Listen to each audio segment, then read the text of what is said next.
இது காலம் சார்ந்த கணக்கு. காலை மணி 4க்கு இரு கடிகாரம் உள்ளிருக்கும் இடையே உள்ள கோணம். இப்போ கடிகாரம்னு எடுத்தா வட்ட வடிவில இருக்கும். அப்போ வட்ட பகுதியில அமைக்கும் கோணம் வந்து 360 டிகிரி. அடுத்த வட்ட கோணம். ஒரு வட்டத்துக்கு 360 டிகிரி. இதில் வந்து நம்ம பார்க்க வேண்டியது 3 முள் இருக்கும்ல கடிகாரத்தில். மணிமுள், நிமிடமுள், வினாடி முள். வினாடி முள்ளை நம்ம கன்சிடர் பண்ணக்கூடாது.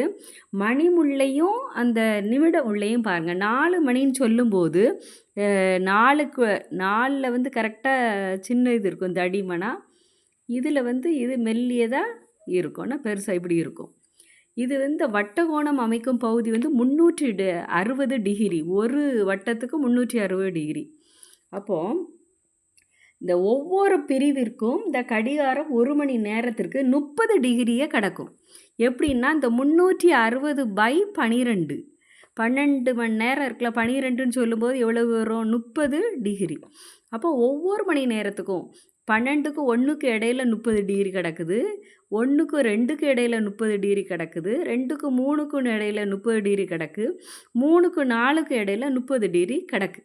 கரெக்டாக 4 மணிக்கு இரு கடிகார முள்ளிற்கும் இடையில் உள்ள கோணம் கேட்டோன்னா இந்த 30 4 மணி வரைக்கும் நம்ம கூட்டிடலாம். 30 60 90 120 சரியா?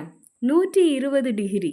அப்போது 4க்கு இரு கடிகார முள்ளிற்கும் இடையே உள்ள கோணம்னா இதுக்கு 2க்கு இடையே உள்ள கோணம் எவ்வளோ வரும்?